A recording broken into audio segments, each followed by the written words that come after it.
खबर हम आपको बताते चलते हैं। पप्पू यादव को धमकी मिली है, लेकिन आप जरा सुनिएगा ध्यान से। लॉरेंस गैंग से यह धमकी दी गई है और सोशल मीडिया के जरिए पप्पू यादव को धमकी मिली है। तो सांसद पप्पू यादव जिन्हें धमकी मिली है, और यह बड़ी खबर, तो यह कहा जा रहा है कि लॉरेंस गैंग जो है, उनके जो शूटर है मयंक, उसने धमकी दी है, ऐसा कहा जा रहा है।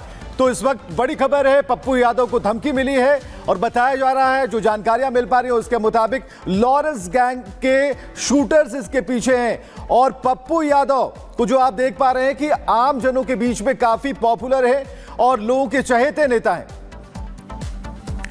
तो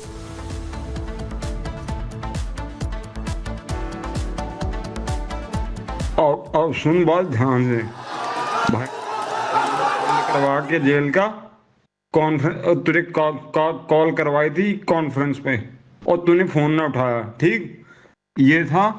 एक तो तेरा हो गया निवास, और अब गिनती चालू कर दे। एक हाउस पार्क दऊपल्ली, ठीक। दूसरा हाउसिंग सोसाइटी अनंतपुर। तीसरा अपार्टमेंट बिल्डिंग गुरदास मुथैया।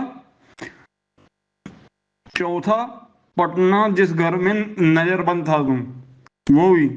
और छठा जन अधिकार लोक सेवा पार्टी ऑफिस। सातवां तो ये राइडिंग रोड अरण्य भवन के पास। और नौवां हो गया तेरा आरव गुप्ता जनरल स्टोर के पास जो है तुम, हैं, हाउसिंग कॉम्प्लेक्स जो है।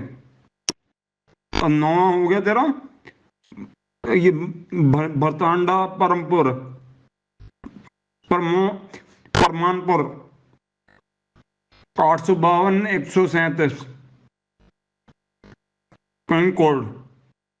और फिर हो गया तेरा पूर्णिया कॉन्स्टिट्यूएंसी में। अब कहाँ घूमेगा?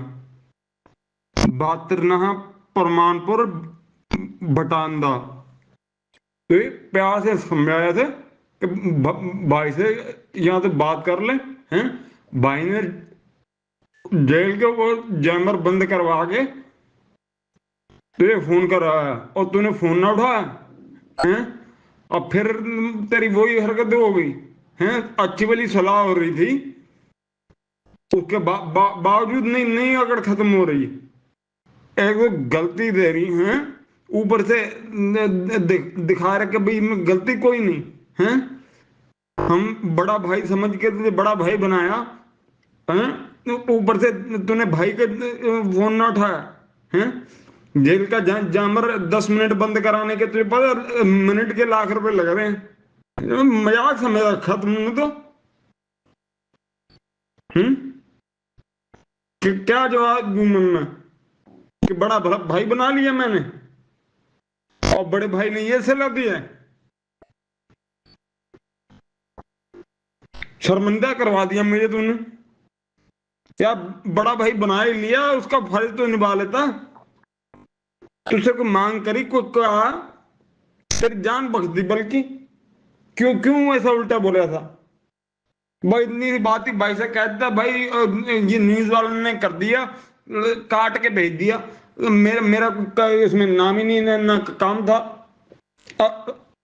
आपसे फोन करेगा तो बता करिए, भाई से बात करवाऊं तेरी।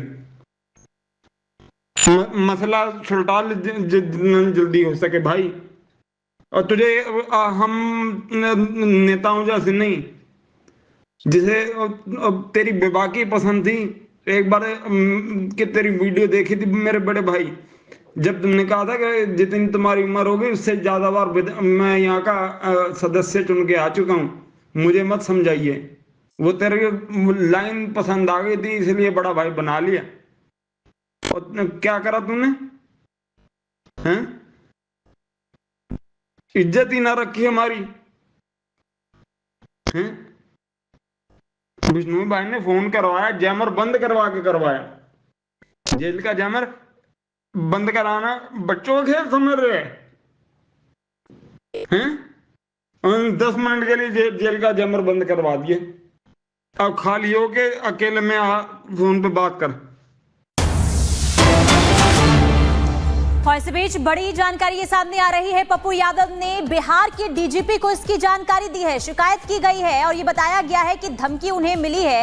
हालांकि अभी जांच हो रही है कि धमकी किसके तरफ से दी गई। हालांकि दावा इस बात का हो रहा है कि लॉरेंस गैंग के शूटर्स की तरफ से धमकी दी गई है। इससे पहले हम ऑडियो भी आपको सुनवा रहे थे किस तरीके से धमकी दी जा रही थी। तो धमकी मिलने की जानकारी बिहार के डीजीपी को दे दी गई है। पप्पू यादव ने खुद इसकी जानकारी दी है। लेकिन देखिए, बिहार की सियासत में इस वक्त जो है जबरदस्त तरीके से हलचल देखने को मिल रही है। पुलिस महकमे में भी खलबली मची हुई है, क्योंकि इससे पहले यानी कि जब बाबा सिद्दीकी की हत्या की गई थी तो इसी गैंग का नाम सामने आ रहा था और अब पप्पू यादव को भी जान से मारने की धमकी दी गई है। धमकी किसकी तरफ से दी गई है अभी बड़ा सवाल बना हुआ है। लेकिन अभी लॉरेंस बिश्नोई के शूटर्स की तरफ से यह दावा किया जा रहा है कि हो सकता है कि धमकी उनकी तरफ से दी गई हो। तमाम पहलुओं पर जांच जारी है, लेकिन इसकी शिकायत पप्पू यादव ने बिहार के डीजीपी को दी है। जतिन इस वक्त हमारे साथ जुड़ चुके हैं ज्यादा जानकारी देने के लिए। जतिन, क्या लॉरेंस के खिलाफ बोलना अब अपराध हो गया है कि इस तरह से जो उसके गुर्गे हैं वो धमकी दे रहे हैं, जिसकी शिकायत डीजीपी से पप्पू यादव ने की है? आज बिल्कुल देखिए, बाबा सिद्दीकी की जब हत्या की गई थी उसके बाद पप्पू यादव का एक स्टेटमेंट सामने आया था और छुटपैया गुंडा एक तरीके से लॉरेंस बिश्नोई को पप्पू यादव ने सार्वजनिक तौर पर बोला था। हालांकि जो जानकारी मिल रही है, सुबह तकरीबन 9:25 पर ये जो कॉल है वो पप्पू यादव को की गई है। उसकी रिकॉर्डिंग हम अपने दर्शकों को अभी सुना भी रहे थे। हालांकि ये कॉल किसकी तरफ से की गई है इसको लेकर अभी ऑफिशियली कुछ नहीं बोला गया है, लेकिन सोर्सेज ये बता रहे हैं कि लॉरेंस बिश्नोई गैंग के गुर्गों द्वारा ये कॉल जो है वो पप्पू यादव को दिया गया है। इस कॉल को जब आप सुन रहे हैं तो उसमें साफ तौर पर बोला गया है कि पप्पू यादव आप इस पचड़े में बीच में ना पड़े। तो इस तरीके की बातें जो है वो इस कॉल के जरिए बोली गई है। हालांकि ये भी जानकारी मिल रही है कि बिहार के डीजीपी को इस कॉल के बारे में जानकारी जो है वो दे दी गई है। आपको याद होगा कि बाबा सिद्दीकी की जिस समय हत्या हुई थी उस समय कई लोगों ने लॉरेंस बिश्नोई को लेकर बातें बोली थी, लॉरेंस बिश्नोई को लेकर सवाल खड़े किए थे। उसमें एक पप्पू यादव का भी नाम शामिल था। हालांकि अब जब उनको थ्रेट कॉल मिला है, सबसे पहले पुलिस का ये कह रहे हैं कि इस जो कॉल के बारे में जानकारी जो है वो जुटाई जाएगी। हालांकि पूरी टाइमिंग के बारे में पप्पू यादव और उनके स्टाफ से इस पूरे मामले में जानकारी ली जाएगी और इनिशियली यही बताया जा रहा है कि सुबह तकरीबन 9:25 पर एक कॉल जो है वो किया गया है। हालांकि जो वॉइस सैंपल है उसको भी एनालाइज किया जाएगा। बिहार और उसके आसपास में लॉरेंस बिश्नोई के जो गैंग एक्टिव है उन पे अब धरपकड़ करने की जो कार्रवाई है वो की जाएगी। लेकिन सबसे हैरान कर देने वाली बात यह है कि लॉरेंस बिश्नोई के अगर पिछले कितने भी केसेस या शूटआउट के बारे में आप एक तरीके से स्टडी करेंगे तो आप समझ पाएंगे कि जेल में बैठकर वो इस पूरे सिंडिकेट को चलाता है। तो कौन है बिहार में जो इसने पप्पू यादव को थ्रेट दिया, ये सबसे बड़ा सवाल अब इस पूरे मामले में लेकर खड़ा हो रहा है। हालांकि